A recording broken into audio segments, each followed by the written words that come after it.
So my first question would be, can we get your full name, and if you don't mind, spell it so we can give you credit? Yes, ma'am. My name is Samuel Billings. Samuel, Samuel, Billings, Billings.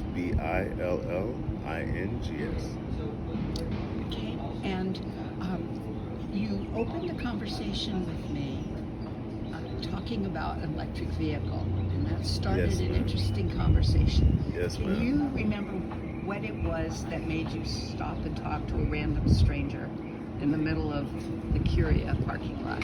So, I'm getting out of my truck. I'm about to go eat lunch, and I hear this very interesting sound. And I turn around. It's almost like a spaceship in a movie, I want to say. And I'm turning around, and I see you. I saw you smile, look at me, wave before you got in the vehicle. So that's how I noticed you. But when I turned around and I saw the vehicle, I'm like, that sounds like it must be an electric vehicle, which is something that interests me personally. So I asked you to confirm, man. Yeah. That's how we started our conversation. Yes, ma'am. Right. Yes, ma'am. And then, right, good, thank you. So, can you tell us, what work it is you do in life right now? So I operate a landscaping business, lawn care and landscaping. I also do dumpster deliveries and hauling. Okay. Yes, ma'am. And what was your interest in electric vehicles? And you had mentioned earlier that you do something unusual for a landscape person. Yes, ma'am. So I know a lot of people. I have a lot of peers that are in the business, neighbors, and I made a decision some years ago to go all electric on my lawn tools. It's difficult to do with my vehicle. I haven't gone that far yet, but I did it in a space where people are primarily gung-ho about gas, not really wanting to replace it because they feel battery isn't inferior. I don't believe that. I feel like at one point it was, but technology has come so far with vehicles, with machines, with tools that I feel like if a person really cares about the environment we all have to live in, our children, grandchildren, great-grandchildren, there has to be some care for the planet. It's almost like a mother's womb. So at some point we have to be able to look at our actions and see if it's better for the overall.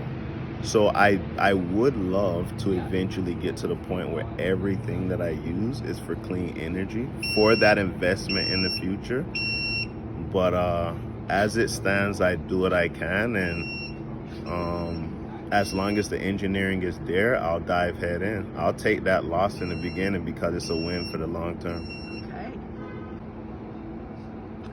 Why do you care, Mr. Billings? Why do you care? It has a lot to do with how I see what we are.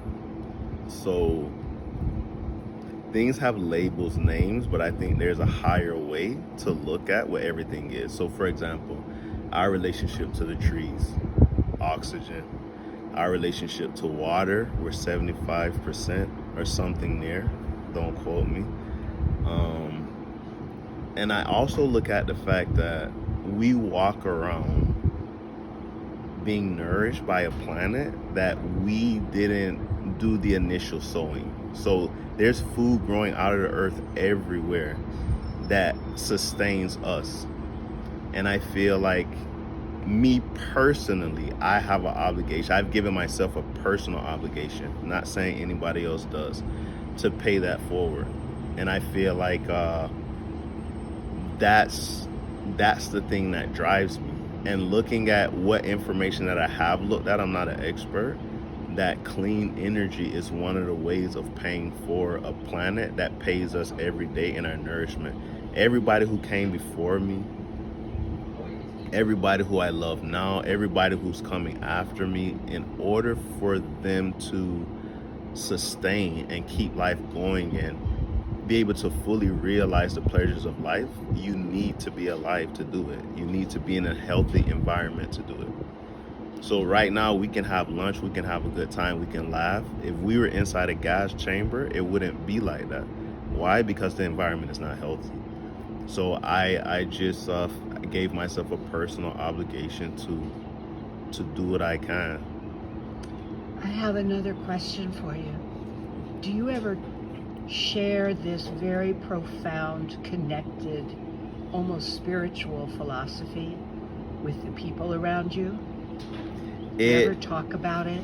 I'm very, very talkative about, I mean, it comes up casually and it comes up within reason because you have to believe the person wants to hear it.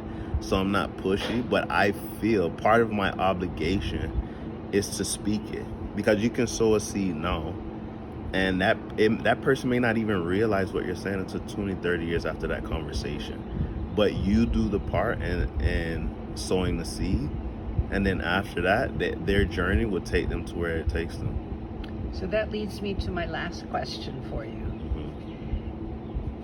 If you were going to identify a metaphor for how you see yourself in this caring for the planet situation, the story that you are telling yourself, what would be a metaphor? What would you be like if you were not Mr. Billings, landscape person, user of battery operated material, and wisher for an electric vehicle? What would be, if you were a thing on Earth that wasn't you, what would you be? If I was a thing on Earth that wasn't me, that would represent what you see yourself as? That's a wonderful question. The first thing that came to my mind was a scenario. It wasn't necessarily a thing. Yeah.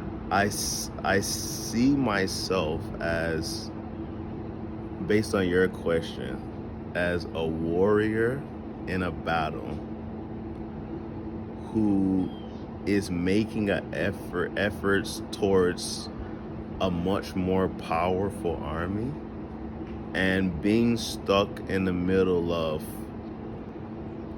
fighting to make progress, but at the same time still making decisions that may not always represent your interests just to survive. And I guess naturally it would be a fish trying to swim upstream, like really, but the currents, maybe there's a storm or something that's pushing the other way. So I do recognize that some of the choices are mine that I don't agree with, but I do have a sincere interest in continuing to fight until I get there. Okay, so we've got a warrior image and we've got a fish image. Got it.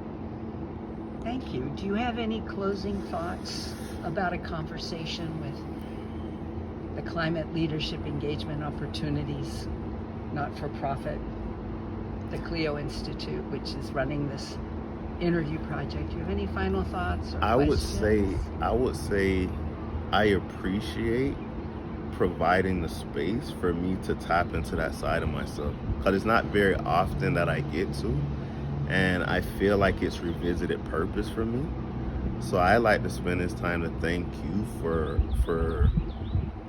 feeding into that need. And I would say to anybody who's listening who may have never thought about it or maybe on the fence, the more you empower yourself through information, the better decision you can make. Either way. Thank you. Thank you so much. Yes, ma'am.